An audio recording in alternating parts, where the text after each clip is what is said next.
I think Yidhari might be one of the most best DPS in the game. Well, at least for this 2.3 patch for new players and also veterans. I want to explain my thoughts on Yidhari from the 2.3 live stream. So Yidhari is a ice rupture DPS, the second rupture DPS, or well, technically the third, but she's the second limited rupture DPS in the game for Zenless. So I wanted to talk about Monato, but I'm gonna wait a little bit before I talk about him. But I think Yidhari, I think a lot of people are kind of not misunderstanding. I think they're not seeing the value of having a self-sufficient DPS. Now, what I mean by self-sufficient, in Zenless there are agents that don't need other agents to fulfill their requirements or to get their game plan started. So for example, let's take Juyen for example. Juyen doesn't need other allies other than like maybe a stun window to do her mechanic, which her mechanic is to simply get bullet shells and use a hand shots, which you can dodge, counter, attack, or just EX or ult to gain those enhanced shell bullets. And to someone like Haramasa, for example, he could generate his old quivers, but he benefits from someone proccing Anomaly to generate those quivers for free. So he's sort of not reliant, but he isn't self-sufficient as much as Juyen is. They both need stun windows, but they're two completely different characters when it comes to that.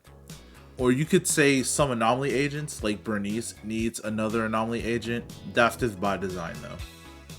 Yidhari, similar to Evelyn, doesn't necessarily need another DPS or an integral support to do what she wants to do. Now let's talk about Evelyn for a bit.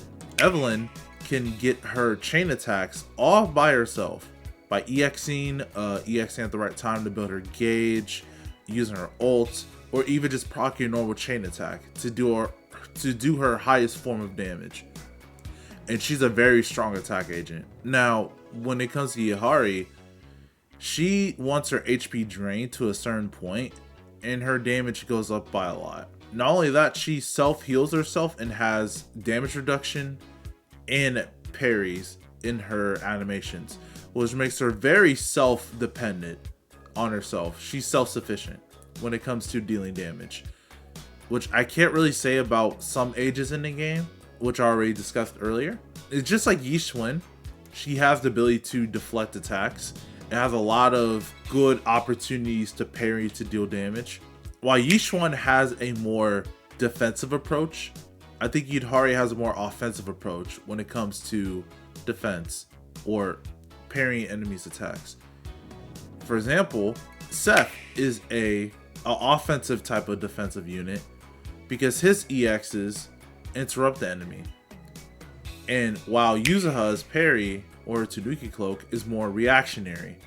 While they both do the same thing, they're different in practice. Yishun can prepare and counterattack, while Yidhari is attacking at the same time while also defending herself. It's kind of hard to explain while actually having Yidhari, but just from the gameplay that I'll be showing, or I'm showing from the live stream, she's able to use her tentacles to repel attacks while she's charging her main attacks. Yidhari has probably a decent amount of potential when it comes to her interrupt level when charging her enhanced basic, and that's, I think, a really strong thing to have, because this allows her to have the potential to be in a dual DPS team. And since she's so self-sufficient, while also giving the potential to buff the entire team's maximum HP, if we get more rupture agents in the future that are self-sufficient like Yidhari and Yishun, there's a very high potential that a dual DPS team can work. And it could be possible with Monato, but not just that, it works with other agents too if they're self-sufficient. Another thing is Yidhari additional ability works with stun or support, which is the most two used class out of the entire game. So any stun that you have, even if you're free to play, everyone gets Nicole and Amy for free. So that just makes Yidhari's case, even more usable. Even though Ambi doesn't benefit the team, it still activates her additional ability. And Nicole's M6 gives crit rate, which is very strong for Yidhari, especially if players don't have a well-built Yidhari yet. Even with premium options like Trigger, Astra, Chingy, other future supports like Lucy or Lycon for stun and support, it makes Yidhari very flexible to be a part of any team or even low budget team when it comes to building her. Not to mention her best drive disc set might be the Yinquid Summit set. It could be something else. You're farming for your stun pieces too. So it makes it very easy for a new player to just pick up Yidhari and start farming that one set for your stun character, which is going to be Ambi for a bit and Nicole, which works because they're both their additional abilities proc too, because they're a cunning hair duo, which a new player can easily just get through the game with her. And since her HP is so massive and you have multiple ways to recover that HP, it'll be very easy to survive and very easy to defeat all your opponents in the early game, and even start somewhat to the end game, but not quite yet. Yidhari being ice might worry some people because of how the end game is going towards this anti-ice environment. I believe she will be perfectly fine. Even if the enemy is not ice weak, I think we have enough support characters and enough flexibility. Well, she's flexible enough to have different options in her team and to be more rounded than other DPS agents, especially with how the game is pushing this direction towards horizontal investment or just having multiple characters on your account to progress the end game. So even if ice doesn't work against the enemy, if you do have characters that can either buff your ice damage even more, like lighter, or you have a different DPS that can work with Yidhari, that can proc her additional ability and not interrupt her gameplay, then I think Yidhari will be perfectly fine against ice resistant content. A lot of people might dismiss the HP buff from it, but I think it's very good for everyone.